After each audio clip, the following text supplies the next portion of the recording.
നീയത്താൻ. ഹൃദയത്തിന്റെ അടിത്തട്ടിൽ നിന്നാണ് അള്ളാഹുവിനോട് ഷഹാദത്ത് ചോദിച്ചത്. ഞാൻ എൻ്റെ പ്രിയപ്പെട്ട സഹോദരങ്ങളോട്, സഹോദരിമാരോട്, എൻ്റെ സഹപ്രവർത്തകരോട് ആദ്യം എന്നോട് ഓർമ്മപ്പെടുത്തുന്നത്, ഏതൊരു സംഗതി ചെയ്യുമ്പോഴും നമ്മുടെ മനസ്സ് ക്ലിയർ ആയിരിക്കണം, നമ്മുടെ നീയത്ത് ക്ലിയർ ആയിരിക്കണം. അപ്പൊ ഈ ഒരു ക്ലാസ്സിൽ ഇരിക്കുമ്പോഴും, നമ്മൾ ദുറൂസുൽ ലുഗയുടെ ബാക്കി ക്ലാസ്സുകളിൽ ഇരിക്കുമ്പോഴും, വിജ്ഞാന സദസ്സുകളിൽ ഇരിക്കുമ്പോഴും, ഏത് ഇബാദത്തുകൾ ചെയ്യുമ്പോഴും അത് അള്ളാഹുവിന് വേണ്ടിയിട്ടാണ് എന്ന കറകളഞ്ഞ ഇഖ്ലാസ് അത് നമ്മുടെ മനസ്സിൽ ഉണ്ടാകണമെന്ന് ആമുഖമായിട്ട് ഓർമ്മപ്പെടുത്തുകയാണ്. അങ്ങനെ 100% ഇഖ്ലാസ് നമ്മുടെ മനസ്സിലുണ്ട് എങ്കിൽ അതിന് നമ്മൾ വിചാരിക്കുന്ന റിസൾട്ട് ഒന്നും അല്ല ഉണ്ടാവുക. അതിനേക്കാളൊക്കെ എത്രയോ അപ്പുറത്ത് അതിനുള്ള റിസൾട്ട് അള്ളാഹു തരുമെന്നതാണ്. അള്ളാഹുവിന്റെ മാർഗത്തിൽ 100% ഇഖ്ലാസോട് കൂടി മുന്നോട്ട് പോകാൻ നമ്മളെയൊക്കെ അള്ളാഹു സഹായിക്കട്ടെ. പ്രിയപ്പെട്ടവരെ, ഇന്നത്തെ ഒരു ടൈറ്റിൽ നിങ്ങൾ ശ്രദ്ധിച്ചിട്ടുണ്ടാകും, അറിവിന്റെ വഴിയിൽ ത്യാഗങ്ങൾ സഹിക്കുക. അതാണ് നമ്മുടെ ടോപ്പിക്. അറിവിന്റെ വഴിയിൽ ത്യാഗങ്ങൾ സഹിക്കുക എന്ന് പറയുമ്പോൾ മനസ്സിലേക്ക് എപ്പോഴും ഓടി വരുന്ന ഒരാളുണ്ട്. സ്പെയിനിൽ നിന്ന്, ഉന്തുലുസിൽ നിന്ന് ബഗ്ദാദിലുള്ള ഇമാം അഹ്മദ് ബിൻ ഹംബൽ റഹിമഹുല്ലാഹു തആലയെ കാണാൻ ഒരാൾ വരികയാണ്.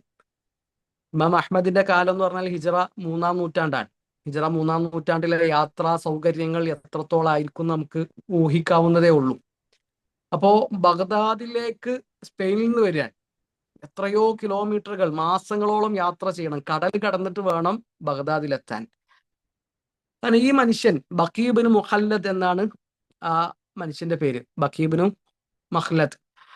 അപ്പോ ബഖീ വന്ന സമയത്ത് ഇമാം അഹ്മദ് ബിൻ ഹംബൽ റഹിമഹുല്ലാഹു തആലക്ക് ബഗ്ദാദിൽ വിലക്കുള്ള സമയമാണ്. ഖൽഖുൽ ഖുർആന്റെ വിവാദങ്ങളും കാര്യങ്ങളൊക്കെ അവിടെ നടക്കുന്നുണ്ട്. അപ്പൊ മുഅ്തസിലിയ ഭരണകൂടം ഇമാം അഹ്മദിനെ വിലക്കിയിട്ടുണ്ട്. ഇമാം അഹ്മദിന് ഹദീസ് പറഞ്ഞു കൊടുക്കാൻ പറ്റൂല, പഠിപ്പിക്കാൻ പറ്റൂല, പള്ളിയിൽ ദർസ് നടത്താൻ പറ്റൂല. ആ ഒരു സമയത്താണ് ബഖീബിന് മുഹല്ലദ് ബഗ്ദാദിൽ എത്തുന്നത്. അങ്ങനെ ബഗ്ദാദിലെത്തി ഇമാം അഹ്മദ് റഹിമഹുല്ലാഹു തആലയുടെ വീടൊക്കെ തേടി പിടിച്ചു. ഇമാം അഹ്മദിനെ ചെന്ന് കണ്ടു. ഇമാം അഹ്മദിനെ ചെന്ന് കണ്ടിട്ട് ഇമാം അഹ്മദിനോട് പറഞ്ഞു, ഞാൻ ഒരുപാട് ദൂരെ നിന്നാണ് വരുന്നത്, മഗ്രിബിൽ നിന്നാണ് ഞാൻ വരുന്നത്, പടിഞ്ഞാറ് നിന്നാണ് ഞാൻ വരുന്നത്. അപ്പൊ ഇമാം അഹ്മദ് ചോദിച്ചു, നിങ്ങൾ ആഫ്രിക്കയിൽ നിന്നാണോ വരുന്നത്? അല്ല, അതിനും അപ്പുറത്തു നിന്നാണ് ഞാൻ വരുന്നത്. ഞാൻ ഉന്തുലുസിൽ നിന്നാണ് വരുന്നത്. ഇന്നത്തെ സ്പെയിനാണ്, അന്നത്തെ ഉന്തുലുസ്. അപ്പൊ ഇമാം അഹ്മദ് ചോദിച്ചു, എന്തിനാണ് നിങ്ങൾ വന്നത്? നിങ്ങളുടെ അടുക്കൽ നിന്ന് ഹദീസ് പഠിക്കാനാണ് ഞാൻ വന്നത്. ഇമാം അഹ്മദ് റഹിമഹുല്ലാഹു തആലയുടെ മറുപടി, ഇപ്പൊ ഭരണാധികാരികൾ വിലക്ക് ഏർപ്പെടുത്തിയ സമയമാണ്. ഈ സമയത്ത് ഹദീസ് പഠിപ്പിക്കാൻ നിന്നാല് എന്നെ നിങ്ങളെയും പോലീസ് പിടിച്ചുകൊണ്ടുപോകും. അപ്പോൾ ഈ സമയത്ത് അങ്ങനെ ഹദീസ് പഠിപ്പിക്കാൻ പറ്റൂല. അപ്പൊ ബഖീബിന് മുഹല്ലദ് അദ്ദേഹം വാശി പിടിക്കാണ്, നിങ്ങളടുക്കൽ നിന്ന് ഹദീസ് പഠിക്കാതെ ഞാൻ തിരിച്ചു പോകൂല, അത് എൻ്റെ നിർബന്ധമാണ്. അങ്ങനെ അവസാനം ഇവർ രണ്ടുപേരും ഒരു ധാരണയിലെത്താൻ ഇമാം അഹ്മദ് ബിൻ ഹംബൽ റഹിമഹുല്ലാഹു തആല പറഞ്ഞു, നിങ്ങൾ എല്ലാ ദിവസവും എൻ്റെ അടുക്കലേക്ക് വരിക. വരുമ്പോ ഒരു ഭിക്ഷക്കാരന്റെ കോലത്തിലാണ് നിങ്ങൾ വരേണ്ടത്. നിങ്ങൾ വരുന്ന സമയത്ത് ഞാൻ വാതിൽ തുറക്കും, എൻ്റെ കയ്യിൽ ഒരു റൊട്ടി കഷ്ണം ഉണ്ടാകും, ആ റൊട്ടി കഷ്ണം തരും. ആ റൊട്ടി കഷ്ണത്തിന്റെ കൂടെ 1-2 ഹദീസുകൾ ഞാൻ നിങ്ങൾക്ക് പഠിപ്പിച്ചു തരുന്നതാണ്. പ്രിയപ്പെട്ടവരെ, പിന്നീട് കാലങ്ങളോളം ഇമാം അഹ്മദിന്റെ വീട്ടിലേക്ക് ഒരു ഭിക്ഷക്കാരന്റെ രൂപത്തിൽ വരുന്ന ബഖീബിന് മുഹല്ലദിനെ നമ്മൾ ചരിത്രത്തിൽ വായിക്കുന്നുണ്ട്. അപ്പൊ നമ്മൾ ചിന്തിക്കേണ്ട ഒരു സംഗതി, ഇന്ന് നമ്മൾ വളരെ സിമ്പിൾ ആയിട്ട് പറയാണ്, അത് ഇമാം ബുഖാരി റഹിമഹുല്ലാഹു തആല റിപ്പോർട്ട് ചെയ്ത ഹദീസാണ്, അത് ഇമാം അഹ്മദിന്റെ മുസ്നദിലുള്ളതാണ്, അത് ഇമാം തിർമിദി, ഇമാം അബൂ ദാവൂദ് റഹിമഹുല്ലാഹു തആല ഒക്കെ ഉദ്ധരിക്കുന്ന ഹദീസാണ്. പക്ഷെ എങ്ങനെയാണ് ഇമാം അഹ്മദിന്റെ മുസ്നദിൽ ഒരു ഹദീസ് എത്തിയത്? എങ്ങനെയാണ് സ്വഹീഹുൽ ബുഖാരിയിൽ ഒരു ഹദീസ് ഇമാം ബുഖാരി റഹിമഹുല്ലാഹു തആല രേഖപ്പെടുത്തിയത് എന്ന് എപ്പോഴെങ്കിലും നമ്മൾ ചിന്തിച്ചിട്ടുണ്ടാവും? അതിനൊക്കെ പിന്നിൽ ഒരുപാട് മനുഷ്യരുടെ ത്യാഗങ്ങളുടെയും പരിശ്രമങ്ങളുടെയും ഉറക്കമൊഴിക്കലിന്റെയും ഒക്കെ ജീവിതവും അനുഭവവും ഉണ്ട് എന്ന് നമ്മൾ എപ്പോഴെങ്കിലും ആലോചിച്ചിട്ടുണ്ടാവും? പ്രിയപ്പെട്ടവരെ, ത്യാഗങ്ങൾ സഹിക്കുന്നവർക്ക് ഇൽമു കിട്ടുള്ളൂ. അറിവ് കിട്ടണമെങ്കിൽ കുറച്ചൊക്കെ കഷ്ടപ്പെടണം. സുഭിക്ഷമായ ഭക്ഷണം കഴിച്ച് പട്ടുമെത്തയിൽ കിടന്നുറങ്ങി ശരീരത്തിൽ നിന്ന് ഒരു തുള്ളി പോലും വിയർപ്പ് പൊടിയാതെ കിട്ടുന്നതാണ് ഇൽമ് എന്ന് നമ്മൾ ഒരിക്കലും വിചാരിക്കരുത്. ഉറക്കമൊഴിച്ച് കഷ്ടപ്പെട്ട് ഒരുപാട് ദൂരം കാലിൽ ചെരുപ്പ് പോലും ഇല്ലാതെ യാത്ര ചെയ്തിട്ടാണ് നമ്മുടെ മുൻഗാമികൾ ഈ ഇൽമിന്റെ വലിയ ഗ്രന്ഥങ്ങൾ ഒരുമിച്ച് കൂട്ടിയത് എന്ന സത്യം നമ്മൾ തിരിച്ചറിയണം. ഇപ്പൊ ഇമാം അഹ്മദ് ബിൻ ഹംബൽ റഹിമഹുല്ലാഹു തആലയുടെ ഉസ്താദാണ് ഇമാം ഷാഫിഈ റഹിമഹുല്ലാഹു തആല. ഇമാം ഷാഫിഈ റഹിമഹുല്ലാഹു തആല ഒരിക്കൽ ഇമാം അഹ്മദിന്റെ വീട്ടിലേക്ക് വിരുന്നിന് വരുന്നുണ്ട്, രാത്രി താമസിക്കാൻ വേണ്ടി വരുന്നുണ്ട്. അപ്പൊ ഉസ്താദ് വരുമ്പോ ഇമാം അഹ്മദ് പറഞ്ഞിട്ടുണ്ട്, വലിയ സംഭവമാണ്, എന്റെ ഉസ്താദാണ്, നന്നായിട്ട് സ്വീകരിക്കണം, സൽക്കരിക്കണം. അങ്ങനെ വീട്ടുകാർ നന്നായിട്ട് ഒരുങ്ങിയിട്ടുണ്ട്. അങ്ങനെ ഭക്ഷണമൊക്കെ വിളമ്പി ഇമാം അഹ്മദ് ബിൻ ഹംബൽ റഹിമഹുല്ലാഹു തആല ഇമാം ഷാഫിഈ റഹിമഹുല്ലാഹു തആലയും ഭക്ഷണം കഴിച്ചു. അപ്പോ വീട്ടുകാർ ഇമാം ഷാഫിയുടെ ഓരോ ചലനങ്ങളും നിരീക്ഷിച്ചുകൊണ്ടിരിക്കാൻ. അടുത്ത ദിവസം രാവിലെ ഫജ്ർ നിസ്കാരം കഴിഞ്ഞപ്പോൾ ഇമാം അഹ്മദിന്റെ വീട്ടുകാർ ഇമാം ഷാഫിയെ പറ്റിയിട്ട് 3 പരാതികൾ പറയാൻ. ഒന്നാമത്തെ പരാതി, ഇപ്പൊ ഇമാം ഷാഫിഈ റഹിമഹുല്ലാഹു തആല നന്നായിട്ട് ഭക്ഷണം കഴിച്ചിട്ടുണ്ട്. നബി സല്ലല്ലാഹു അലൈഹി വസല്ലം പറഞ്ഞത് 1/3 ഭക്ഷണത്തിന് 1/3 വെള്ളത്തിന് 1/3 ഒഴിച്ചിടാനാണല്ലോ. എന്നാൽ ഇമാം ഷാഫിഈ റഹിമഹുല്ലാഹു തആല 1/3 കഴിച്ചിട്ടുള്ളത്, വയറു നിറച്ച് ഭക്ഷണം കഴിച്ചിട്ടുണ്ട്. അപ്പൊ അതൊരു പണ്ഡിതന് യോജിച്ചതാണോ, നിങ്ങളെ ഉസ്താദിന് യോജിച്ചതാണോ? ഇതാണ് ഒന്നാമത്തെ പരാതി. രണ്ടാമത്തെ ഒരു കാര്യം, ഇമാം ഷാഫിഈ റഹിമഹുല്ലാഹു തആല രാത്രി തഹജ്ജുദ് നിസ്കരിച്ചിട്ടില്ല. അപ്പൊ ഇമാം ഷാഫിയെ പോലെയുള്ള ഒരു പണ്ഡിതൻ രാത്രി നിസ്കരിക്കുന്നില്ല എന്ന് പറഞ്ഞാൽ അത് വളരെ മോശമാണല്ലോ. മൂന്നാമത്തെ പരാതി എന്താണെന്നറിയോ? ഇമാം ഷാഫിഈ റഹിമഹുല്ലാഹു തആല രാവിലെ ഫജ്ർ നിസ്കരിക്കാൻ വുളു ചെയ്തിട്ടില്ല. വുളു ചെയ്യാതെയാണ് ഫജ്ർ നിസ്കാരം നിർവഹിച്ചത്. അപ്പൊ ഇമാം അഹ്മദ് ബിൻ ഹംബൽ റഹിമഹുല്ലാഹു തആല കുടുംബക്കാർ പറഞ്ഞ കാര്യങ്ങളൊക്കെ ആയിട്ട് ഇമാം ഷാഫിഈ റഹിമഹുല്ലാഹു തആലയുടെ അരികിൽ എത്തി ഉസ്താദിന്റെ അടുത്ത് എന്നിട്ട് പറഞ്ഞു, ഇത് നമ്മളെ വീട്ടുകാർ ഇങ്ങനെയൊക്കെ പറയുന്നുണ്ട്, എന്താണ് ഞാൻ അവരോട് പറയേണ്ടത്? അപ്പൊ ഇമാം ഷാഫിഈ റഹിമഹുല്ലാഹു തആല പറയാണ്, ഇവിടെ ബഗ്ദാദിൽ ഇമാം അഹ്മദിന്റെ വീട്ടിൽ കിട്ടുന്നതിനേക്കാളും ഹലാലായൊരു ഭക്ഷണം വേറെ എവിടെയും കിട്ടുമെന്ന് ഞാൻ പ്രതീക്ഷിക്കുന്നില്ല. അതുകൊണ്ടാണ് ഞാൻ വയറു നിറച്ച് ഭക്ഷണം കഴിച്ചത്. അപ്പൊ എപ്പോഴെങ്കിലൊക്കെ ഒരു അതിഥിയായി വരുമ്പോൾ അങ്ങനെ വയറു നിറച്ച് ഭക്ഷണം കഴിക്കുന്നതിന് വിരോധമില്ല. ചില സമയത്ത്, എപ്പോഴും അങ്ങനെ കഴിക്കുക എന്നുള്ളതല്ല, എപ്പോഴെങ്കിലൊക്കെ അങ്ങനെ കഴിച്ചു എന്നുകൊണ്ട് വിരോധമില്ല. ഒരിക്കൽ അബൂ ഹുറൈറ റളിയല്ലാഹു അൻഹു വയറു നിറച്ച് പാല് കുടിക്കുന്നുണ്ടല്ലോ. നബി സല്ലല്ലാഹു അലൈഹി വസല്ലമയുടെ മുഅ്ജിസത്തിന്റെ ഭാഗമായിട്ട് പാത്രത്തിൽ പാലിങ്ങനെ അധികരിക്കുകയും ആ പാല് വയറ് നിറയെ അബൂ ഹുറൈറ റളിയല്ലാഹു അൻഹു കുടിക്കുകയും ചെയ്യുന്ന ഒരു സംഭവമുണ്ട്. അപ്പൊ ആ സംഭവം പറഞ്ഞിട്ടാണ് ഇമാം ഷാഫിഈ റഹിമഹുല്ലാഹു തആല ഒന്നാമത്തെ ചോദ്യത്തിന് ഉത്തരം കൊടുക്കുന്നത്. ഇനി വീട്ടുകാരുടെ രണ്ടാമത്തെ പരാതി, ഇമാം ഷാഫിഈ റഹിമഹുല്ലാഹു തആല തഹജ്ജുദ് നിസ്കരിച്ചിട്ടില്ല എന്നുള്ളതാണ്. അപ്പൊ ഇമാം ഷാഫിഈ റഹിമഹുല്ലാഹു തആല അതിന് നൽകുന്ന ഉത്തരം, ഞാനൊരു മസ്അല ഹൽ ചെയ്തുകൊണ്ടിരിക്കുകയായിരുന്നു, ഫിഖ്ഹിലുള്ള ഒരു മസ്അല പഠിച്ചുകൊണ്ടിരിക്കുകയായിരുന്നു. അപ്പോ ഇൽമു പഠിക്കുക എന്നുള്ളതാണ് സുന്നത്ത് നിസ്കരിക്കുന്നതിനേക്കാളും ശ്രേഷ്ഠകരമായ കാര്യം. അതുകൊണ്ട് ഞാൻ അതിൽ മുഴുകിയത് കൊണ്ടാണ് എനിക്ക് തഹജ്ജുദ് നിസ്കരിക്കാൻ കഴിയാതിരുന്നത്. പിന്നെ മൂന്നാമത്തെ പരാതി, ഫജ്ർ നിസ്കാരം വുളു ഇല്ലാതെയാണ് നിർവഹിച്ചതെന്നാണല്ലോ. വുളു ഇല്ലാതെയാണ് ഫജ്ർ നിസ്കരിച്ചത്. അപ്പൊ ഇമാം ഷാഫി റഹിമഹുല്ലാഹു തആല പറയാണ്, ഞാൻ ഇന്നലെ രാത്രി ഉറങ്ങിയിട്ടില്ല. ഇന്നലെ രാത്രി ഞാൻ ഉറങ്ങിയിട്ടില്ല, പിന്നെ ഞാൻ എന്തിനാണ് വുളു ചെയ്യുന്നത്? ഇപ്പൊ ഇവിടെ നമുക്ക് കിട്ടുന്ന ഒരുപാട് പാഠങ്ങളുണ്ട് ഈ സംഭവത്തിൽ. എന്നാൽ അതിൽ നമ്മുടെ വിഷയവുമായി ബന്ധപ്പെട്ട ഒരു പാഠം ഇതാണ്. ആ രാത്രി മുഴുവൻ ഇമാം ഷാഫിഈ റഹിമഹുല്ലാഹു തആല ഉറങ്ങാതെ ഒരു മസ്അല ഹൽ ചെയ്തുകൊണ്ടിരിക്കുകയാണ്. ഇപ്പൊ ഇവിടെ നമ്മൾ ചിന്തിക്കേണ്ടത്, എന്തായിരുന്നു നമ്മുടെ മുൻഗാമികളുടെ ജീവിതം? ഊണിലും ഉറക്കത്തിലും അവർ ചിന്തിച്ചത് ഇൽമിനെ പറ്റിയിട്ടും ദീനിനെ പറ്റിയിട്ടുമാണ്. ഈ ദീൻ എങ്ങനെ പഠിക്കും, അതെങ്ങനെ മറ്റുള്ളവർക്ക് എത്തിച്ചു കൊടുക്കും? ഇമാം ബുഖാരി റഹിമഹുല്ലാഹു തആലയുടെ കൂടെ യാത്ര ചെയ്തപ്പോൾ അദ്ദേഹത്തിന്റെ വറാഖ് എഴുത്തുകാരൻ പറയുന്നുണ്ട്, 17ഉം 18ഉം 20ഉം തവണ ഇമാം ബുഖാരി റഹിമഹുല്ലാഹു തആല വിളക്ക് കത്തിക്കുകയും വിളക്കണക്കുകയും ചെയ്യും. വിളക്ക് കത്തിക്കും, വിളക്കണക്കും. അപ്പൊ എന്താ സംഭവം എന്ന് വെച്ചാൽ, ഇമാം ബുഖാരി റഹിമഹുല്ലാഹു തആല ഇങ്ങനെ കിടക്കുമ്പോൾ അങ്ങനെ ഓരോ മസ്അലകൾ ആലോചിക്കും. അപ്പൊ ആ മസ്അല ഇങ്ങനെ തെളിഞ്ഞു വരുമ്പോൾ അത് എഴുതി വെക്കും. എഴുതി വെക്കുമ്പോൾ വിളക്ക് ഇങ്ങനെ കത്തിച്ചു വെക്കും. അത് കഴിഞ്ഞാൽ വിളക്കണക്കും, വീണ്ടും കിടക്കും, വീണ്ടും അടുത്ത മസ്അല ആലോചിക്കും. അങ്ങനെ ഒറ്റ രാത്രി തന്നെ 18ഉം 20ഉം തവണയാണ് ഇമാം ബുഖാരി റഹിമഹുല്ലാഹു തആല ഉറക്കത്തിൽ നിന്ന് ഇങ്ങനെ എഴുന്നേൽക്കുകയും, ഉറങ്ങല്ല അവര് ചിന്തിക്കുകയാണ്. അവര് ഊണിലും ഉറക്കത്തിലും അവർ ആലോചിച്ചത് ഇൽമിനെ പറ്റിയിട്ടാണ്. ഇബ്നുൽ ജൗസി റഹിമഹുല്ലാഹു തആലയെ പറ്റി പറയലുണ്ട്, അദ്ദേഹം ടോയ്ലറ്റിലേക്ക് പ്രവേശിക്കുമ്പോൾ പുറത്ത് ആളെ നിർത്തും. ടോയ്ലറ്റിൽ ഇരിക്കുന്ന സമയത്ത് കിതാബ് വായിക്കാൻ പറ്റൂലല്ലോ. അപ്പൊ ആ സമയത്ത് പുറത്തുനിന്ന് ഒരാൾ അദ്ദേഹത്തിന് കിതാബ് വായിച്ചു കൊടുക്കുകയാണ്. ആ സമയം പോലും നഷ്ടപ്പെടുത്തരുത് എന്നുള്ള ഒരു വാശി അവർക്ക് ഉണ്ടായിരുന്നു. 3 ദിവസം കൊണ്ട് സഹീഹുൽ ബുഖാരി വായിച്ചു തീർത്തൊരു മനുഷ്യനുണ്ട് ചരിത്രത്തിൽ. അദ്ദേഹത്തിന്റെ പേര് ഖതീബുൽ ബഗ്ദാദ്. കേൾക്ക്, വോയിസ് ക്ലിയർ അല്ലേ? ഒരാളുടെ മാത്രം പ്രശ്നമാണോ എല്ലാവർക്കും പ്രശ്നമുണ്ടോ? സൗണ്ട് ക്ലിയർ ആണ്. Okay okay okay.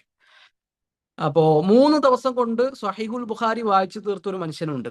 അദ്ദേഹത്തിന്റെ പേര് ഖതീബുൽ ബഗ്ദാദി എന്നാണ്. 3 ദിവസം കൊണ്ടാണ് സ്വഹീഹുൽ ബുഖാരി വായിച്ചു തീർക്കുന്നത്.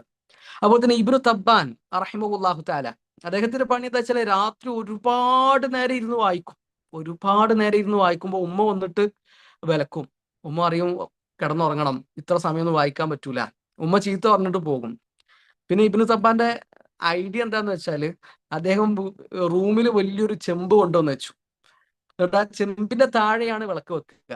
ഉമ്മ വരുമ്പോ ആ ചെമ്പ് കൊണ്ട് വിളക്ക് മറക്കും. ഉമ്മ പോയി കഴിഞ്ഞാൽ ആ ചെമ്പ് മാറ്റിയിട്ട് വായന തുടരുന്നാൻ. അപ്പൊ ഇതായിരുന്നു പ്രിയപ്പെട്ടവരെ നമ്മുടെ മുൻഗാമികൾ. നമ്മളൊക്കെ എത്ര സമയമാണ് ഒരു ദിവസം ഉറങ്ങുന്നതെന്ന് വെറുതെ ആലോചിക്കുക. നബി സല്ലല്ലാഹു അലൈഹി വസല്ലം പറഞ്ഞ ബൂരിക്കലി ഉമ്മത്തി ഫി ബുക്കൂരിഹ, ഫജറിന് ശേഷമുള്ള സമയം എന്ന് പറഞ്ഞാൽ ഏറ്റവും ബറക്കത്തുള്ള സമയമാണ്. ആ സമയത്ത് പോലും 1.5 മണിക്കൂർ, 2 മണിക്കൂർ, 3 മണിക്കൂറൊക്കെ നമ്മൾ ഉഷാറായിട്ട് കിടന്നുറങ്ങാൻ. ഞാൻ പറയുന്നത് ഏതെങ്കിലും ഒരു ദിവസം ക്ഷീണം ഉണ്ടെങ്കിൽ ഉറങ്ങുന്നതിനെ പറ്റിയിട്ടൊന്നുമല്ല. ഈ ഉറക്കം എന്നത് ജീവിതത്തിൽ ഒഴിച്ചുകൂടാനാകാത്തൊരു അജണ്ടയായിട്ട് ഇത്ര സമയം ഉറങ്ങണം എന്നുള്ളതൊക്കെ ഇങ്ങനെ ഉറങ്ങി തീർക്കുക നമ്മുടെ ജീവിതം. ഒരു ദിവസം നമ്മൾ എത്ര മണിക്കൂർ കിടന്നുറങ്ങുന്നു. അപ്പോ ഉറക്കമൊക്കെ ഒഴിച്ച് കുറച്ചൊക്കെ യാത്രയൊക്കെ ചെയ്ത് റിസ്ക് എടുത്താലേ ഇൽമ് കിട്ടുകയുള്ളൂ എന്നാണ് നമ്മുടെ മുൻഗാമികൾ നമ്മളെ പഠിപ്പിക്കുന്നത്. ഇമാം ഷാഫിഈ റഹിമഹുല്ലാഹു തആലയുടെ വളരെ മനോഹരമായ ഒരു 2 വരിയുണ്ട്. ആ 2 വരി കൂടി ഓർമ്മപ്പെടുത്തിയിട്ട് ഞാൻ അവസാനിപ്പിക്കാം. സകാഉൻ വഹിർസുൻ വജ്തിഹാദുൻ വബുൽഗത്തുൻ വസുഹ്ബത്തു ഉസ്താദിൻ വതൂലു സമാനി. അറിവ് ഉണ്ടാകുന്ന അറിവ് കിട്ടണമെന്ന് ആഗ്രഹിക്കുന്ന ഒരാൾക്ക് ഉണ്ടാകേണ്ട ക്വാളിറ്റികൾ, ഗുണങ്ങൾ ഇമാം ഷാഫിഈ റഹിമഹുല്ലാഹു തആല എണ്ണി പറയാണ്. 6 ഗുണങ്ങളാണ് ഇമാം ഷാഫിഈ റഹിമഹുല്ലാഹു തആല ഈ 2 വരികളിലൂടെ നമുക്ക് പറഞ്ഞു തരുന്നത്. ഒന്നാമത്തത് സക്കാ ആണ്. നല്ല ബുദ്ധി ഉണ്ടാകണം. കാര്യങ്ങൾ ഗ്രഹിക്കാൻ കഴിയുന്ന ആൾക്ക് എന്ത് കിട്ടുള്ളൂ? ഇൽമ് കിട്ടുള്ളൂ.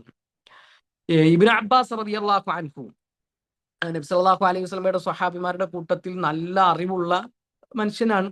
ബഹ്റുഹാദിഹിൽ ഉമ്മ, ഈ ഉമ്മത്തിലെ വിജ്ഞാന സാഗരം. ഹിബറുഹാദിഹിൽ ഉമ്മ, ഈ ഉമ്മത്തിലെ പണ്ഡിതൻ എന്നാണ് ഇബ്നു അബ്ബാസ് റളിയല്ലാഹു അൻഹു അറിയപ്പെടുന്നത്. അപ്പൊ ഇബ്നു അബ്ബാസ് റളിയല്ലാഹു അൻഹുവിനോട് ഒരാൾ ചോദിക്കുന്നുണ്ട്, എങ്ങനെയാണ് നിങ്ങൾക്ക് ഇത്രയധികം ഇൽമ് കിട്ടിയത്, ഇത്ര അധികം അറിവ് കിട്ടിയത്? അപ്പൊ അതിന് ഇബ്നു അബ്ബാസ് റളിയല്ലാഹു അൻഹു നൽകുന്ന മറുപടി, ബിലിസാനിൻ സഊൽ വഖൽബിൻ അഖൂൽ. ചോദിച്ചുകൊണ്ടേയിരിക്കുന്ന ഒരു നാവ്. സംശയം ഉണ്ടെങ്കിൽ ചോദിക്കണം. ചോദിക്കണം എന്ന് പറഞ്ഞാൽ ബനു ഇസ്രായേലുകാരെ പോലെ ആവശ്യമില്ലാത്ത ചോദിക്കലല്ല. ആവശ്യമുള്ള സംഗതികൾ എന്ത് ചെയ്യുക? ചോദിച്ച് ക്ലിയർ ചെയ്യണം. അതിലെന്ത് പാടില്ല? ലജ്ജ പാടില്ല. അതുപോലെ തന്നെ വഖൽബിൻ അഖൂൽ, നല്ല ബുദ്ധിയുള്ള, ചിന്തിക്കുന്ന ഒരു ഹൃദയം, അതും വേണം എന്നുള്ളതാണ്. അപ്പൊ അതാണ് ഇമാം ഷാഫിഈ റഹിമഹുല്ലാഹു തആല ഒന്നാമതായിട്ട് പറയുന്നത്. ഇൽമ് കിട്ടണമെങ്കിൽ സക്കാവ് വേണം, ബുദ്ധി വേണം, കാര്യങ്ങൾ ഗ്രഹിക്കാൻ കഴിയണം. രണ്ടാമത്തെ ഒരു കാര്യം വഹിർസുൻ, നല്ല താല്പര്യം വേണം. ഇൽമ് നേടാൻ അങ്ങേയറ്റത്തെ ആഗ്രഹം ഉണ്ടാകണം.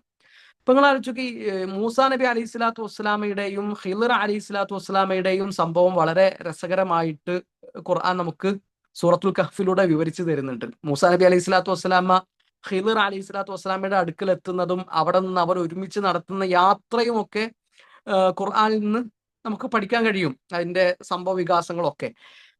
എന്നാൽ മൂസാ നബി അലൈഹി സ്വലാത്തു വസ്സലാമ ഖിളിർ അലൈഹി സ്വലാത്തു വസ്സലാമയുടെ അരികിൽ എത്താൻ ഒരു കാരണമുണ്ട്. അതെന്താണെന്നറിയോ? അത് ഹദീസിലാണുള്ളത്. മൂസാ നബി അലൈഹി സ്വലാത്തു വസ്സലാം ഒരിക്കൽ ബനു ഇസ്രായേലുകാരോട് പ്രസംഗിക്കാൻ. അപ്പൊ പ്രസംഗിക്കുന്നതിനിടയിൽ ഒരാൾ ചോദിച്ചു, അയ്യുന്നാസി ആലം. മൂസ, ഇന്ന് ഭൂമിയിൽ ജീവിച്ചിരിക്കുന്ന ഏറ്റവും അറിവുള്ള മനുഷ്യൻ ആരാൻ? അപ്പൊ ശരിക്കും മൂസാ നബി അലൈഹി സ്വലാത്തു വസ്സലാം പറയേണ്ടത് അള്ളാഹു അലം എന്നാണ്. അള്ളാഹുവിനാണ് ഏറ്റവും നന്നായിട്ട് അറിയുക. അതാരാണെന്ന് എനിക്ക് അറിയില്ല എന്നാണ് മൂസാ നബി അലൈഹി സ്വലാത്തു വസ്സലാം പറയേണ്ടത്. അതായിരുന്നു മര്യാദ. എന്നാൽ മൂസാ നബി അലൈഹി സ്വലാത്തു വസ്സലാം പറഞ്ഞത് അനാന്നാണ്. ഇന്ന് ഭൂമിയിൽ ജീവിച്ചിരിക്കുന്ന ഏറ്റവും അറിവുള്ള മനുഷ്യൻ ഞാനാണെന്നാണ് മൂസാ നബി അലൈഹി സ്വലാത്തു വസ്സലാമയുടെ മറുപടി. അപ്പൊ അള്ളാഹുവിന്റെ വഹി വന്നു. അള്ളാഹു പറഞ്ഞു, അബ്ദു മിൻ ഇബാദി, എന്റെ അടിമകളുടെ കൂട്ടത്തിൽപ്പെട്ട ഒരു അടിമയുണ്ട്. അവർ മജ്മഉൽ ബഹ്റൈനിലാണുള്ളത്. അവിടെ ഒരു അടിമയുണ്ട്. ഹുവ അലമു മിൻക്, അവൻ നിന്നെക്കാളും അറിവുള്ളവനാണ് മൂസാനാൻ. അപ്പോ ഖിളർ അലൈഹി സ്വലാത്തു വസ്സലാമയെ പറ്റിയിട്ട് അള്ളാഹു എന്ത് ചെയ്യണം, മൂസാ നബി അലൈഹി സ്വലാത്തു വസ്സലാമക്ക് വഹി കൊടുക്കാൻ. ഉടനെ മൂസാ നബി അലൈഹി സ്വലാത്തു വസ്സലാമയുടെ ചോദ്യം എന്താണെന്നറിയോ? എങ്ങനെയാണ് ഖിളർ അലൈഹി സ്വലാത്തു വസ്സലാമയുടെ അരികിലേക്ക് എത്താൻ കഴിയുക? ഖിളർ അലൈഹി സ്വലാത്തു വസ്സലാമയുടെ അരികിലേക്കുള്ള മാർഗം എന്താണ്? അങ്ങനെയാണ് മൂസാ നബി അലൈഹി സ്വലാത്തു വസ്സലാം എന്ത് ചെയ്യുന്നത്? ഖിളർ അലൈഹി സ്വലാത്തു വസ്സലാമയുടെ അരികിലേക്ക് പുറപ്പെടുന്നത്. എന്നെക്കാളും അറിവുള്ള ഒരു മനുഷ്യൻ ഉണ്ട് എന്നറിയുമ്പോൾ അങ്ങോട്ട് പോവാൻ, അതിന് എത്ര ത്യാഗം സഹിക്കാനും എത്ര ദൂരം സഞ്ചരിക്കാനും മൂസാ നബി അലൈഹി സ്വലാത്തു വസ്സലാം ഒരുക്കാൻ. അതുകൊണ്ടാണ് മൂസാ നബി അലൈഹി സ്വലാത്തു വസ്സലാം പറഞ്ഞത്, ലാ അബ്റഹു ഹത്താ അബ്ലുഗ മജ്മഅൽ ബഹ്റൈനി ഔ അംദിയ ഹുഖബ. അല്ലെ, അതിനുവേണ്ടി എത്ര ദൂരം സഞ്ചരിക്കാൻ ഞാൻ റെഡിയാണ്. മജ്മഉൽ ബഹ്റൈനിൽ എത്തുന്നത് വരെ ഈ യാത്ര ഞാൻ തുടരും. അതല്ല എങ്കിൽ എത്ര ദൂരം വേണമെങ്കിലും അതിനുവേണ്ടി ഞാൻ പോകാൻ സന്നദ്ധനാണെന്നുള്ളതാണ്. അതൊരു ആവേശമാണ്. ആ ഒരു താല്പര്യം, അടങ്ങാത്ത ദാഹം ഇൽമിന്റെ കാര്യത്തിൽ നമുക്കുണ്ടാകണം. അതാണ് മൂസാ നബി അലൈഹി സ്വലാത്തു വസ്സലാമയുടെ ആ ഒരു ഹിർസ് നമ്മളെ പഠിപ്പിക്കുന്നത്. അതാണ് ഇമാം ഷാഫിഈ റഹിമഹുല്ലാഹു തആല രണ്ടാമത് എണ്ണിയ കാര്യം, ഹിർസ് ഉണ്ടാകണം. മൂന്നാമത്തത് ഇജ്തിഹാദാൻ, വെറുതെ കിട്ടുന്ന ഒരു സംഗതിയേ അല്ല ഇൽമ് എന്നുള്ളത്. നമ്മൾ എത്രത്തോളം ഇൽമിന് വേണ്ടി പണിയെടുക്കുന്നു അതനുസരിച്ചിട്ടാണ് അതിന്റെ റിസൾട്ട് ഉണ്ടാവുക. നന്നായിട്ട് പരിശ്രമിക്കണം, അതാണ് ഇജ്തിഹാദ്. പരിശ്രമിക്കുന്നവർക്കേ ഇൽമ് കിട്ടുള്ളൂ. ഇമാം അഹ്മദ് ബിൻ ഹംബൽ റഹിമഹുല്ലാഹു തആല ജീവിതത്തിൽ 5 ഹജ്ജ് യാത്രകൾ നടത്തിയിട്ടുണ്ട്. ആ 5 ഹജ്ജ് യാത്രകളിൽ 3 യാത്രകൾ ഹജ്ജിന് വരുന്ന ഉലമാക്കളെ കാണാൻ വേണ്ടി നടത്തിയതാണ്. ഹജ്ജിന് പല നാടുകളിൽ നിന്നും പലരും വരുമല്ലോ. അപ്പൊ ആ കൂട്ടത്തിൽ ഉലമാക്കളെ ചെന്ന് കണ്ട് ഇൽമ പഠിക്കാനാണ് ആ ഹജ്ജിലെ 3 യാത്രകൾ ഇമാം അഹ്മദ് ബിൻ ഹംബൽ റഹിമഹുല്ലാഹു തആല നടത്തുന്നതെന്നാണ്. അതിൽ ഒരു യാത്രയിൽ ഇമാം അഹ്മദ് റഹിമഹുല്ലാഹു തആലക്ക് വന്ന ചെലവ് 30 ദിർഹമുകളാണ്. 30 ദിർഹമുകൾ. 30 ദിർഹം എന്ന് പറഞ്ഞാൽ വലിയൊരു സംഭവമല്ല, ചെറിയൊരു തുകയാണ്. ഇമാം അഹ്മദിന്റെ കയ്യിൽ അതേ ഉള്ളൂ. ഹജ്ജ് യാത്രക്ക് 30 ദിർഹം എന്ന് പറഞ്ഞാൽ എത്രത്തോളം അഡ്ജസ്റ്റ് ചെയ്തിട്ടായിരിക്കും ഇമാം അഹ്മദ് ബിൻ ഹംബൽ റഹിമഹുല്ലാഹു തആല ആ യാത്ര നടത്തിയിട്ടുണ്ടാവുക എന്നാണ് നമ്മൾ ചിന്തിക്കേണ്ടത്. അപ്പൊ നല്ല പരിശ്രമം നടത്തുന്നവർക്ക് എന്ത് കിട്ടുള്ളൂ? ഇൽമ് കിട്ടുകയുള്ളൂ. നാലാമത്തെ ഒരു സംഗതി വബുൽഗത്തുൻ, സ്വയം പര്യാപ്തത ഉണ്ടാകണം. ജീവിതത്തിൽ നമുക്ക് ആവശ്യമായ കാര്യങ്ങൾ നമ്മുടെ കയ്യിൽ ഉണ്ടാകണം. നമ്മുടെ നിത്യ ചെലവിന് ആവശ്യമായത് നമ്മുടെ പക്കൽ ഉണ്ടാകണം. അത് വേറൊരാളുടെ മുമ്പിൽ പോയിട്ട് കൈ നീട്ടേണ്ട ഒരു അവസ്ഥ വന്നാൽ അവർക്ക് ശരിക്ക് ഇൽമിന്റെ വഴിയിൽ ഉറച്ചു നിൽക്കാൻ കഴിയൂല. അഞ്ചാമത്തെ കാര്യം വസുഹ്ബത്തു ഉസ്താദിൻ, ഒരു ഉസ്താദിന്റെ കീഴിൽ നിന്നുകൊണ്ട് പഠിക്കണം. അപ്പൊ ഇബ്നുൽ ഖയ്യിം റഹിമഹുല്ലാഹു തആല 16 കൊല്ലമാണ് ഇബ്നു തൈമിയ്യ റഹിമഹുല്ലാഹു തആലയുടെ കൂടെ കൂടിയത്. മുൻഗാമികളുടെ ഒക്കെ ഒരു രീതി അങ്ങനെയാണ്. അവർ ഉസ്താദിന്റെ കൂടെ കൂടലാണ്, സുഹ്ബത്താൻ, വിടാതെ ഉസ്താദിന്റെ പിന്നാലെ കൂടലാണ്. അത് ഇൽമു പഠിക്കുന്ന ഒരു വിദ്യാർത്ഥിക്ക് ഉണ്ടാകേണ്ട ക്വാളിറ്റിയാണ്. കാരണം നമ്മൾ ഒറ്റയ്ക്ക് പഠിക്കുമ്പോൾ അവിടെ കുറെ പിഴവുകൾ ഉണ്ടാകും, പാളിച്ചകൾ ഉണ്ടാകും, പോരായ്മകൾ ഉണ്ടാകും. അതൊക്കെ ഒരു ഉസ്താദിന്റെ അനുഭവത്തിൽ നിന്നുകൊണ്ട് ആ ഉസ്താദിന് എന്ത് ചെയ്യാൻ പറ്റും? തിരുത്തി തരാനും നമുക്ക് ആവശ്യമായ നിർദ്ദേശങ്ങൾ തരാനും പറ്റും എന്നുള്ളതാണ്. മൂന്നാമത്തെ ഒരു കാര്യം വതൂലു, ആറാമത്തെ കാര്യം വതൂലു സമാനി, ഇൽമ് എന്നുള്ളത് 1-2 ദിവസങ്ങൾ കൊണ്ട് കിട്ടുന്നതല്ല. വലിയ ആവേശത്തിലുണ്ട് വരും, എന്നിട്ട് ഒരു കോഴ്സ് തുടങ്ങും, 1 ദിവസം 2 ദിവസം ഓടും, അല്ലെങ്കിൽ ഒരാഴ്ച 2 ആഴ്ച അതിന്റെ കൂടെ ഉണ്ടാകും, പിന്നെ അത് ഇട്ടെറിഞ്ഞുകൊണ്ട് പോകലാണ്. അങ്ങനെ 1 ദിവസം കൊണ്ടോ 2 ദിവസം കൊണ്ടോ ഒരാഴ്ച കൊണ്ടോ 2 ആഴ്ച കൊണ്ടോ കിട്ടുന്നതല്ല ഇൽമ്. വതൂലു സമാനി, അതിന് സുദീർഘമായ ഒരു കാലം ആവശ്യമുണ്ട്. അപ്പൊ ഇബ്നു ഉസൈമീൻ റഹിമഹുല്ലാഹു തആല, അദ്ദേഹത്തിന്റെ ഉസ്താദാണ് ഇമാം സഅദി റഹിമഹുല്ലാഹു തആല. ഇമാം സഅദിയുടെ തഫ്സീറൊക്കെ വളരെ പ്രസിദ്ധമാണ്, നമുക്ക് എല്ലാവർക്കും പരിചയം ഉണ്ടാകും. ഇബ്നു ഉസൈമീൻ റഹിമഹുല്ലാഹു തആലക്കും തഫ്സീർ ഉണ്ട്. അപ്പൊ ഇമാം സഅദി റഹിമഹുല്ലാഹു തആലയുടെ ശിഷ്യനാണ് ഇബ്നു ഉസൈമീൻ റഹിമഹുല്ലാഹു തആല. അങ്ങനെ ഇബ്നു ഉസൈമീൻ റഹിമഹുല്ലാഹു തആലയും കൂട്ടുകാരും എന്ത് ചെയ്തു? ഇമാം സഅദിയുടെ കീഴിൽ അൽ ഖവാഇദുൽ ഫിഖ്ഹിയ, ഇബ്നു റജബ് റഹിമഹുല്ലാഹു തആലയുടെ അൽ ഖവാഇദുൽ ഫിഖ്ഹിയ വായിക്കാൻ തീരുമാനിച്ചു. അത് കുറച്ച് കട്ടിയും കനക്കുള്ള പുസ്തകമാണ്. അപ്പോ ആ വായന തുടങ്ങിയപ്പോൾ കുറെ ആൾക്കാർ കൂടെ ഉണ്ട്. വായന മുന്നോട്ട് പോകുന്നതനുസരിച്ച് ഓരോരുത്തർ ഇങ്ങനെ കൊഴിഞ്ഞു കൊഴിഞ്ഞു കൊഴിഞ്ഞ് പോകാൻ തുടങ്ങി. നാട്ടിലൊരു ഖുർആൻ ക്ലാസ് തുടങ്ങിയാൽ തുടക്കത്തിൽ 100 ആളുണ്ടാകും, പിന്നെ അത് 80 ആകും, പിന്നെ 70 ആകും, പിന്നെ 50 ആകും, പിന്നെ 40 ആകും, പിന്നെ 30 ആകും, പിന്നെ എന്നും വരുന്ന ഒരു 5 ആൾക്കാരുണ്ടാകും. പിന്നെ കുറച്ച കാലം കഴിഞ്ഞാൽ ആ ക്ലാസ് കൊണ്ട് നിന്ന് പോവുകയാണ് ചെയ്യുക. അപ്പൊ ഇമാം സഅദി റഹ്മത്തുള്ളാഹി തആലയുടെ അരികിൽ വന്നിട്ട് ഇബ്നു ഉസൈമീൻ റഹ്മത്തുള്ളാഹി തആലയും കൂട്ടുകാരും പഠിക്കാൻ തുടങ്ങി. തുടക്കത്തിലുള്ള ആളുകൾ ഇങ്ങനെ കൊഴിഞ്ഞു കൊഴിഞ്ഞു കൊഴിഞ്ഞ് അവസാനം ആ ഗ്രന്ഥം പൂർത്തിയാകുമ്പോൾ ഇമാം സഅദി റഹ്മത്തുള്ളാഹി തആലയുടെ കൂടെ ഉണ്ടായിരുന്നത് ഒരൊറ്റ വിദ്യാർത്ഥിയാണ്. ഒരുപാട് ആളുകൾ തുടങ്ങിയ ഒരു വായന അവസാനിക്കുമ്പോൾ ഇമാം സഅദി റഹ്മത്തുള്ളാഹി തആലയുടെ കൂടെയുള്ളത് ഷെയ്ഖ് ഇബ്നു ഉസൈമീൻ റഹ്മത്തുള്ളാഹി തആല മാത്രമാണ്. എന്നിട്ട് അടുത്ത ദിവസം ഈ കിതാബ് പൂർത്തിയാക്കിയതിന്റെ സന്തോഷത്തിൽ ഇമാം സഅദി റഹ്മത്തുള്ളാഹി തആല പോക്കറ്റിൽ ഒരു ആപ്പിളുമായിട്ടാണ് വരുന്നത്. അങ്ങനെ പോക്കറ്റിൽ നിന്ന് ആപ്പിൾ എടുത്തിട്ട് ഇബ്നു ഉസൈമീൻ റഹ്മത്തുള്ളാഹി തആലക്ക് കൊടുത്തു. അപ്പൊ ഇബ്നു ഉസൈമീൻ റഹ്മത്തുള്ളാഹി തആല ജീവിതത്തിൽ ആദ്യമായിട്ടാണ് ആപ്പിൾ കാണുന്നത്, മുമ്പ് കണ്ടിട്ടില്ല. അപ്പൊ ഇമാം സഅദിയോട് ചോദിക്കുന്നുണ്ട്, എന്താണ് ഈ ആപ്പിൾ, ഇത് വേവിക്കണോ പാകം ചെയ്യണോ, എങ്ങനെയാണ് ഇത് കഴിക്കേണ്ടത്? അപ്പൊ ഇമാം സഅദി റഹ്മത്തുള്ളാഹി തആല പറയുന്നത് മുറിച്ച് തിന്നാൽ മതി. അങ്ങനെ വീട്ടിലേക്ക് കൊണ്ടുപോകുന്നു, വീട്ടുകാരൊക്കെ വിളിച്ചു കൂട്ടി ആപ്പിൾ മുറിച്ച് തിന്നുന്ന അനുഭവമൊക്കെ ഷെയ്ഖ് ഇബ്നു ഉസൈമീൻ റഹ്മത്തുള്ളാഹി തആല പങ്കുവെക്കുന്നുണ്ട്. അപ്പൊ ഞാൻ പറഞ്ഞത് ഇതാണ്, സംഭവം തുടങ്ങുമ്പോൾ കുറെ ആൾക്കാരുണ്ടായിരുന്നു, പക്ഷെ 1-2 ദിവസങ്ങൾ കൊണ്ട് എന്ത് ചെയ്തു, ഇട്ടെറിഞ്ഞു പോയി. അപ്പൊ നല്ല ക്ഷമിക്കാനുള്ള കഴിവ്, ത്യാഗങ്ങൾ സഹിക്കാനുള്ള ഒരു മനസ്സ്, അതുള്ളവർക്കേ ഇൽമ് കിട്ടുകയുള്ളൂ എന്ന പാഠമാണ് ഇബ്നു ഉസൈമീൻ റഹിമഹുല്ലാഹു തആലയുടെ ഈ ഒരു സംഭവത്തിൽ നിന്ന് നമുക്ക് കിട്ടുന്നത്. ഏതായാലും നന്നായിട്ട് എന്ത് ചെയ്യുക, പരിശ്രമിക്കുക, നന്നായിട്ട് പ്രാർത്ഥിക്കുക. അപ്പൊ എത്രത്തോളം നമ്മൾ റിസ്ക് എടുക്കുന്നോ അതനുസരിച്ചിട്ടാണ് നമുക്ക് റിസൾട്ട് ഉണ്ടാവുക. അത് എൽമിന്റെ കാര്യത്തിൽ മാത്രമല്ല, എൽമിന്റെ കാര്യത്തിൽ പ്രത്യേകിച്ചും. അപ്പോ ആ വിഷയങ്ങളാണ്, ജസ്റ്റ് ചില കാര്യങ്ങൾ ഓർമ്മപ്പെടുത്താനാണ് ആഗ്രഹിച്ചത്. അള്ളാഹു നന്മകളിൽ മുന്നേറുന്നവരുടെ കൂട്ടത്തിൽ നമ്മളെല്ലാവരെയും ഉൾപ്പെടുത്തട്ടെ. ഉപകാരപ്രദമായ അറിവ് അള്ളാഹു നമുക്ക് എല്ലാവർക്കും വർദ്ധിപ്പിച്ചു തരട്ടെ. നമ്മുടെ വീഴ്ചകൾ അള്ളാഹു നമുക്ക് പുറത്തു തരട്ടെ. അഖൂലു ഖൗലി ഹാദാ അസ്തഗ്ഫിറുല്ലാഹ ലി വലക്കും വലിജമീഇൽ മുസ്ലിമീൻ. അസ്സലാമു അലൈക്കും വറഹ്മത്തുള്ളാഹി വബറകാതുഹു. وعليكم السلام ورحمة الله وبركاته. جزاك الله خير الجزاء وبارك الله فيك وزادك الله علما نافعا. വളരെ ആഴത്തിൽ ഈ ഒരു വിഷയത്തെക്കുറിച്ച് നമ്മൾ മനസ്സിലാക്കേണ്ട ചില പോയിന്റുകൾ, ചരിത്രത്തിൽ നിന്നുള്ള ചില സംഭവങ്ങൾ കൂടെ ഉദ്ധരിച്ചുകൊണ്ട് നമ്മളോട് സംസാരിച്ച ബഹുമാന്യ സഹോദരൻ, കൂട്ടുകാരൻ മുജാഹിദ് പറവണ്ണ അൽ ഹിക്കമി, അദ്ദേഹത്തിന് ഹൃദ്യമായ കൃതജ്ഞത, നന്ദി രേഖപ്പെടുത്തുകയാണ്. നമ്മളോടിവിടെ അവസാനം സൂചിപ്പിച്ച വിഷയം, ഇപ്പൊ ഇത് കേട്ടുകൊണ്ടിരിക്കുന്ന ഓരോരുത്തരും ഒന്ന് വെറുതെ ആലോചിച്ച് നോക്കിയാൽ മതി. ദുറസുൽ അറബിയ ഒന്നാമത്തെ ബാച്ച് ആരംഭിക്കുമ്പോൾ 500-ന് മേലെ ആളുകൾ ഉണ്ടായിരുന്നു. രണ്ടാമത്തെ ബാച്ചിലും 500-ന്റെ മേലെ ആളുകൾ ഉണ്ടായിരുന്നു. പിന്നെ കുറച്ച് ടൈറ്റ് ആക്കിയതാണ് നമ്മുടെ അഡ്മിഷൻ. ഒന്നാമത്തെ ബാച്ചിൽ 500 ആളുകളിൽ ഇനി ബാക്കിയുള്ളത്, ഇന്നിപ്പോൾ ഞാൻ അവരുടെ റിവിഷൻ ടെസ്റ്റ് ഇട്ടപ്പോൾ ബാക്കി ഇതുവരെ അറ്റൻഡ് ചെയ്ത 19 ആളുകളാണ്. മാക്സിമം പോയ ഒരു 35 ആളുകൾ സംതിങ് ആണ് ഒന്നാമത്തെ ബാച്ചിൽ ബാക്കിയുള്ളത്. രണ്ടാമത്തെ ബാച്ചിലും 500-ൽ ഏകദേശം 100-ന്റെ താഴെ ആളുകൾ മാത്രമേ ഇനി ബാക്കിയുള്ളൂ. അപ്പോൾ ഈ അവസാനം പറഞ്ഞത് കണക്ട് ചെയ്യാൻ നമുക്ക് വേറെ പുറത്തെവിടെയും പോകണ്ട, നമ്മുടെ കോഴ്സിൽ തന്നെ നമുക്ക് അതിനുള്ള സംഭവം റിസൾട്ട് നമ്മളവിടെ കണ്ടതാണ്. ഇവിടെ നമ്മൾ മനസ്സിലാക്കേണ്ട പ്രധാനപ്പെട്ട ഒരു കാര്യം, അറിവ് എന്ന് പറയുന്നത് മഹാനായ ഒരു പണ്ഡിതൻ അബൂദർദ റളിയല്ലാഹു അൻഹു റഹ്മത്തുള്ളാഹി അലൈഹി പറയുന്നതായിട്ട് കാണാം.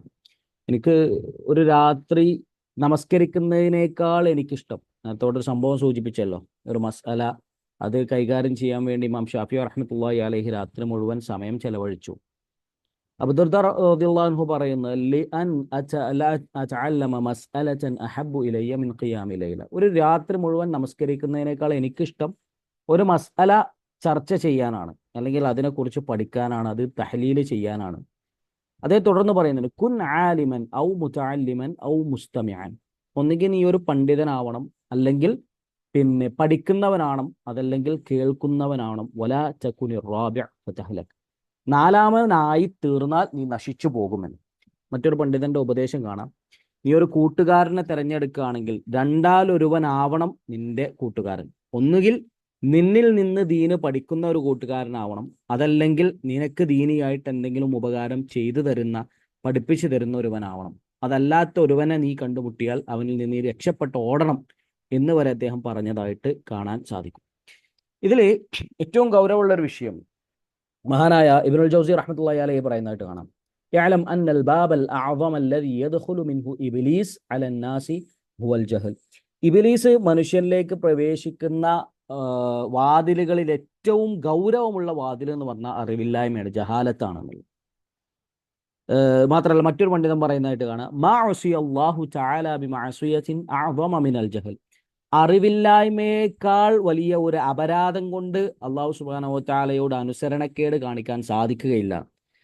എന്നിട്ട് അദ്ദേഹം ചോദിക്കുന്നുണ്ട്, ഇതിനേക്കാൾ വലിയ ജഹലിനേക്കാൾ വലിയ എന്തെങ്കിലും ഗൗരവമുള്ള എന്തെങ്കിലും വിഷയം നിങ്ങൾക്ക് അറിയോ എന്ന് ചോദിച്ചു.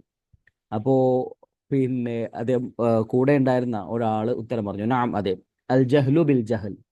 അറിവില്ല എന്നുള്ള വിഷയത്തെക്കുറിച്ചുള്ള അറിവില്ലായ്മയാണ്. അതിനെയാണ് പിന്നെ മൻതഖിൽ അൽ ജഹ്ലുൽ മുറക്കബ് എന്ന് പറയും.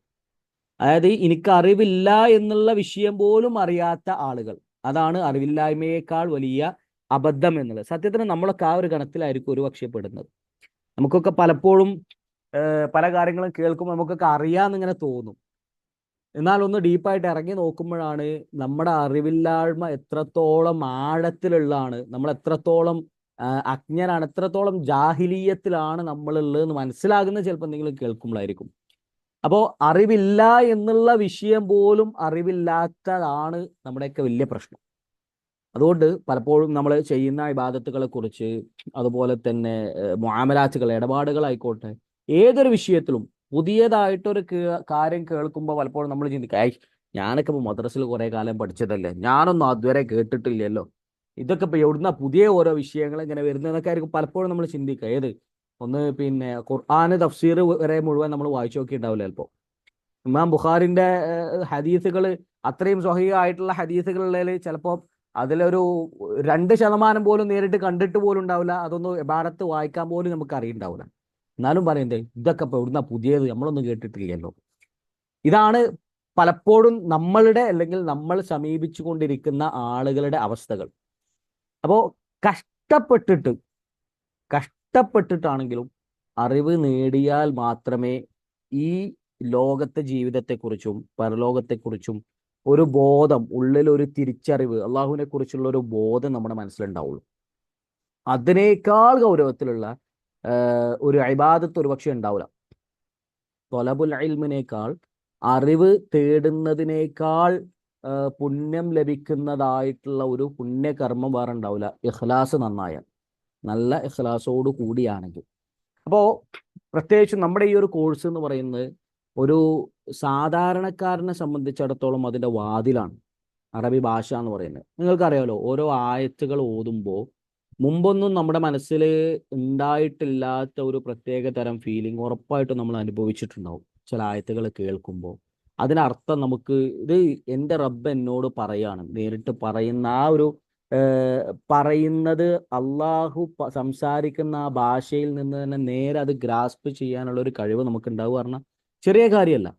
അപ്പോൾ ആ ഒരു വാതിൽ, അതിലൂടെ പ്രവേശിക്കാൻ, അത് പൂർത്തിയാക്കാൻ തന്നെ നമുക്ക് ഇനിയും വരുന്നില്ല. 4ാമത്തെ ബാച്ചുകാർ അവരുടെ അവസാനത്തെ ക്ലാസ്സും കഴിഞ്ഞ്, ഒന്നാമത്തെ ബാച്ചുകാർ 4ാമത്തെ സെമസ്റ്റർ അവസാനത്തെ ക്ലാസ്സും കഴിഞ്ഞു. ഇനി അവർക്ക് പിന്നെ 2 സെമസ്റ്ററും കൂടിയാണുള്ളത്. അതോടുകൂടി ദുറൂസുൽ ലുഗന്റെ പുസ്തകങ്ങൾ കഴിഞ്ഞു. പിന്നെ ബാക്കിയുള്ള ഈ ഒരു ഭാഷ എന്നുള്ള ടൂള്, ആ ഒരു ആയുധം കയ്യിൽ വെച്ചിട്ട് വേറെ ഏതൊക്കെ മേഖലകളിലേക്ക് നമുക്ക് കടന്നു ചെല്ലാൻ സാധിക്കും എന്നുള്ളതിനെ കുറിച്ചാണ് നമ്മൾ ചിന്തിക്കേണ്ടത്. അപ്പോൾ ഓരോ എക്സാമുകൾ വരുമ്പോഴും, ഓരോ ടെസ്റ്റുകൾ എഴുതാൻ വേണ്ടി പറയുമ്പോഴും, ഹോംവർക്കുകൾ എഴുതാൻ വേണ്ടി പറയുമ്പോഴൊക്കെ എക്സ്ക്യൂസുകൾ കണ്ടെത്തുന്നതിന് പകരം നമ്മളുടെ ഇടയിലുള്ള തന്നെ ഒരുപാട് ആളുകളുടെ സംഭവങ്ങൾ ഞാൻ സൂചിപ്പിച്ചിട്ടുണ്ടായിരുന്നു. ഒരുപാട് കഷ്ടപ്പെട്ടിട്ട് ഗൾഫിലൊരു ക്യാമ്പിൽ താമസിക്കുന്ന ഒരു സഹോദരൻ, അദ്ദേഹത്തിന് അവിടെ രാത്രിയാവുമ്പോൾ എല്ലാവരും കിടന്നുറങ്ങുന്നു. ആ ഉറങ്ങുന്ന സമയത്ത് പിന്നെ മൊബൈലിന്റെ വെളിച്ചമൊക്കെ ബുക്കിലേക്ക് അടിച്ചു പിടിച്ചിട്ട് ഈ പുസ്തകം പഠിച്ചുകൊണ്ടിരിക്കുന്ന വിദ്യാർത്ഥികൾ നമ്മളെ ദുറൂസുൽ ലുഗയിലുണ്ട്. അപ്പം അത്രയും കഷ്ടപ്പെട്ടിട്ടുള്ള ആളുകൾ ഇതിൻ്റെ കൂടെ ഉണ്ട്. ഇതിൻ്റെയൊക്കെ കൂടെ നമ്മൾ ഇരുന്നിട്ട് നമുക്ക് ഒരുപാട് സമയവും കാര്യങ്ങളൊക്കെ ഉണ്ടായിട്ടും നമ്മൾ ഇതുപോലും പഠിക്കാൻ, നമ്മൾ ഇതിൻ്റെ ഒരു ഭാഗമായിട്ടും പഠിക്കാൻ സമയം മാറ്റിവെക്കുന്നില്ലെങ്കിൽ നമുക്ക് എന്തോ ഒരു കുറവുണ്ട് നമ്മൾ മനസ്സിലാക്കുക.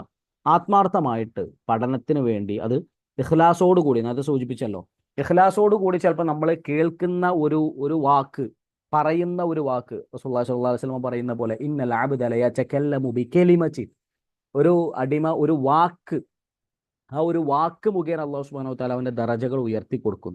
ആ ഒരു വാക്ക് ഇഖ്ലാസോടുകൂടി അയാൾ പറയുന്നത്, പണ്ഡിതന്മാർ പറയുന്നത്, ആളുകൾക്കിടയിൽ രമ്യത ഉണ്ടാക്കാൻ അയാൾ പറഞ്ഞൊരു വാക്കാണ്. പ്രശ്നം ഉണ്ടായപ്പോൾ ആ പ്രശ്നം ഇല്ലാതാക്കാൻ വേണ്ടി അയാൾ ഒരു പറഞ്ഞ വാക്കാണ് എന്ന് വരെ പണ്ഡിതന്മാർ ആ വാക്കിനെ കുറിച്ച് പറയുന്നുണ്ട്. പക്ഷെ ഇഖ്ലാസോട് കൂടി അയാൾ പറഞ്ഞപ്പോൾ എന്ത് ചെയ്തു? അള്ളാഹു അയാളുടെ ദറജകൾ വർദ്ധിപ്പിച്ചു കൊടുത്തു. അതുപോലെ ഒരുപക്ഷെ നമ്മൾ കഷ്ടപ്പെട്ട് കുറേ ദൂരൊക്കെ സഞ്ചരിച്ച് ഒരു സ്ഥലത്തെത്തി ഒരു ക്ലാസ് കേൾക്കാൻ ഇരിക്കുമ്പോൾ ആ ക്ലാസ്സിൽ നിന്ന് ഒന്നോ രണ്ടോ വാക്കുകൾ കേൾക്കുന്നതായിരിക്കും ചിലപ്പോൾ നമ്മുടെ ജീവിതം മുഴുവൻ മാറ്റിമറിക്കുക. നേരെ മറിച്ച് വീട്ടിലിരുന്നിട്ട് നമ്മൾ ഇതേപോലെ ചിലപ്പോൾ ഓൺലൈനിലൊക്കെ കുറേ സമയങ്ങൾ മെനക്കെട്ടിരിക്കുന്നതിനും ചിലപ്പോൾ എന്ത് ചെയ്തോളണമെന്നില്ല, അത് കിട്ടിക്കൊള്ളണമെന്നില്ല. നേരെ തിരിച്ചും സംഭവിക്കാം. വീട്ടിലിരുന്നിട്ടാണെങ്കിലും ഒരു ഇഖ്ലാസോട് കൂടി കേൾക്കുന്ന ഒരു വാക്ക്, ഒരൊറ്റ വാക്ക്, ഒരു സെന്റൻസ് ആയിരിക്കും ചിലപ്പോൾ നമ്മുടെ ലൈഫ് വരെ മാറ്റിമറിക്കുന്നത്. അപ്പോൾ ഇഖ്ലാസ് എന്ന് പറയുന്നത് അതും വളരെ വളരെ വളരെ ഇമ്പോർട്ടൻ്റ് ആയിട്ടുള്ള ഒരു കാര്യം. മുൻഗാമികളെ കുറിച്ച് ഒരാളെ, അദ്ദേഹത്തിൻ്റെ നോമ്പിനെ കുറിച്ച് പറയപ്പെട്ടത് 40 വർഷം അദ്ദേഹം നോമ്പ് നോറ്റ് അദ്ദേഹത്തിന്റെ ഭാര്യ പോലും അറിഞ്ഞിട്ടുണ്ടായിരുന്നില്ല എന്നാണ്. കാരണം മറച്ചു പിടിച്ചതാണ്, അത് വേറെ ആരും കാണണ്ട. ഇമാം അഹ്മദ് ബിൻ ഹംബൽ റഹ്മത്തുള്ളാഹി അലൈഹിയെ കുറിച്ച് പറയാറുള്ളത്, അദ്ദേഹം ഖുർആൻ ഓതുന്ന സമയത്ത് ആരെങ്കിലും റൂമിലേക്ക് കടന്നു വന്നാൽ ഖുർആൻ എല്ലാം ക്ലോസ് ചെയ്ത് വെക്കും. അദ്ദേഹം ഓതുന്ന വേറെ ആരും അറിയണ്ട, ഇത് ഞാനും എൻ്റെ റബ്ബും തമ്മിലുള്ള വിഷയമാണ്, അത് വേറെ ആരും അറിയണ്ട എന്ന രൂപത്തിൽ അവരുടെ അമലുകളെ മറച്ചു വെക്കാൻ വേണ്ടി ശ്രദ്ധിച്ചിരുന്ന ഇമാം മാവരിദി റഹ്മത്തുള്ളാഹി അലൈഹി, ഷാഫി മദ്ഹബിലെ പ്രശസ്തനായിട്ടുള്ള പ്രഗത്ഭനായ പണ്ഡിതനാണ്. മരിക്കുന്നവരെ അദ്ദേഹത്തിന്റെ ഒരു പുസ്തകം പുറംലോകം കണ്ടിട്ടുണ്ടായിരുന്നില്ല. മരിക്കാൻ നിൽക്കുന്ന, മരണശയ്യയിൽ കിടക്കുന്ന സമയത്ത് തൻ്റെ ഒരു കൂട്ടുകാരനെ വിളിച്ചിട്ടാണ് പറയുന്നത്, ഞാൻ ഒരുപാട് പുസ്തകം എഴുതിയിട്ടുണ്ട്, പക്ഷെ ഇതൊന്നും ഇഖ്ലാസോട് കൂടിയാണോ എഴുതിയെന്ന് എനിക്ക് അറിയൂല, അതുകൊണ്ട് ഞാൻ ഇതുവരെ പുറത്ത് വിട്ടിട്ടില്ല. അദ്ദേഹത്തിന്റെ മരണശേഷമാണ് മാവരിദി റഹ്മത്തുള്ളാഹി അലൈഹിയുടെ പുസ്തകം പുറംലോകം കാണുന്നത്. അപ്പൊ അത്രത്തോളം ഈ ഒരു വിഷയത്തിൽ, ഇഖ്ലാസിന്റെ വിഷയത്തിൽ ഗൗരവം കാണിച്ചവരാണ് നമ്മുടെ മുൻഗാമികൾ. പലപ്പോഴും ഈ വിഷയം സംസാരിക്കുമ്പോൾ പറയാറുള്ള ഒരു സംഭവം, 3 ആളുകളുടെ കഥകൾ കേട്ടിട്ടുണ്ടല്ലോ. ഇഖ്ലാസോട് കൂടി ചെയ്ത പ്രവർത്തനം അള്ളാഹുവിന്റെ മുമ്പിൽ വെച്ച് പ്രാർത്ഥിച്ച്, അത് വസീലത്താക്കി പ്രാർത്ഥിച്ച്, അള്ളാഹുവിന്റെ ആ ഒരു പ്രയാസത്തിൽ നിന്ന്, മലയുടെ ഉള്ളിൽ നിന്ന് ആ ഒരു പാറ നീക്കാൻ അവരുടെ പ്രാർത്ഥന അല്ലാഹു സുബ്ഹാനഹു വ തആല നീക്കി കൊടുത്ത സംഭവം.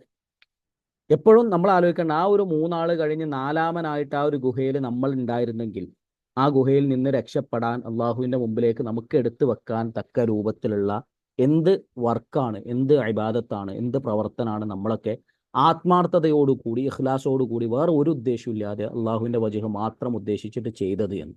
ആ രൂപത്തിലുള്ള പ്രവർത്തനങ്ങൾ പരമാവധി ഉണ്ടാക്കാൻ, അതിൽ നമുക്ക് ഏറ്റവും മുമ്പിൽ വെക്കാൻ പറ്റുന്ന ഒരു കാര്യമാണെന്ത്, ഇതൊരിക്കലും നിസ്സാരാക്കി കളയരുത്. അറബി ഭാഷയല്ല, അല്ലാതെ ഖുർആൻ ഹദീസൊന്നല്ലല്ലോ, അല്ല, ഇത് തുടങ്ങിയിട്ടാണ്. നമ്മൾ മുമ്പ് പഠിച്ചു ഉമർ റളിയല്ലാഹു അൻഹുവിന്റെ ഖൗല്, എന്ത്, തഅല്ലമുൽ അറബിയ, അറബി ഭാഷ നിങ്ങൾ പഠിക്കി എന്ന് പറഞ്ഞിട്ടാണ് അദ്ദേഹം തഅല്ലമുൽ ഫറായിദ്, നിങ്ങൾ അനന്തരാവകാശ നിയമങ്ങളെ കുറിച്ച് പഠിക്കൂ എന്ന് പോലും പറഞ്ഞു. അപ്പൊ ഇത് വാതിലാണ്, ഇതാണ് ഏറ്റവും ഫസ്റ്റ്. അപ്പോൾ വളരെ ഗൗരവത്തോടു കൂടി നമ്മുടെ ഒരു പഠനത്തെ കാണാൻ എല്ലാവരും ശ്രദ്ധിക്കണമെന്ന് ഒരിക്കൽ കൂടി ഓർമ്മിപ്പിക്കുകയാണ്. അല്ലാഹു സുബ്ഹാനഹു വ തആല അതിന് നമുക്ക് ഏവർക്കും തൗഫീഖ് നൽകി അനുഗ്രഹിക്കുമാറാകട്ടെ. അത് സത്യം പറഞ്ഞാൽ ഇപ്പൊ ഈ കയറിയ ആളുകളെ സംബന്ധിച്ചിടത്തോളം, ഈ ഒരു ക്ലാസ്സിൽ കയറിയവർ അത് ഗൗരവത്തിൽ എടുക്കുന്നവർ തന്നെയാണ്. അപ്പോ പിന്നെ എന്നിരുന്നാലും ഇങ്ങനെ ഒരു റിമൈൻഡർ നമുക്ക് കിട്ടുമ്പോൾ അല്ലാഹു സുബ്ഹാനഹു വ തആല പറയുന്നുണ്ട്, വദക്കിർ ഫഇന്ന ദിക്റ തൻഫഉൽ മുഅ്മിനീൻ.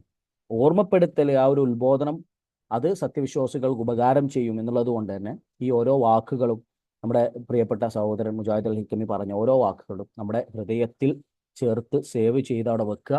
നമ്മുടെ പഠനത്തിന് അതൊരു മുതൽക്കൂട്ടാവട്ടെ എന്ന് പ്രാർത്ഥിച്ചുകൊണ്ട് അവസാനിപ്പിക്കുകയാണ്. അല്ലാഹു സുബ്ഹാനഹു വ തആല അവന്റെ ദീനിനെ കുറിച്ചുള്ള അറിവ് നമുക്ക് വർദ്ധിപ്പിച്ചു തരട്ടെ. അത് പഠിക്കുന്നതോടൊപ്പം പരമാവധി ആളുകളിലേക്ക് എത്തിച്ചു കൊടുക്കാൻ, അത് നമ്മുടെ ജീവിതത്തിന്റെ ഭാഗമാക്കി മാറ്റുവാനും അള്ളാഹു നമുക്ക് ഏവർക്കും തൗഫീഖ് നൽകി അനുഗ്രഹിക്കുമാറാകട്ടെ. വസല്ലല്ലാഹു അലാ റസൂലിന മുഹമ്മദ്. വസ്സലാമു അലൈക്കും വറഹ്മത്തുള്ളാഹി വബറകാതുഹു. സുബ്ഹാനകല്ലാഹുമ്മ വബിഹംദിക അഷ്ഹദു അൻ ലാ ഇലാഹ ഇല്ലാ അൻത അസ്തഗ്ഫിറുക വഅതൂബു ഇലൈക.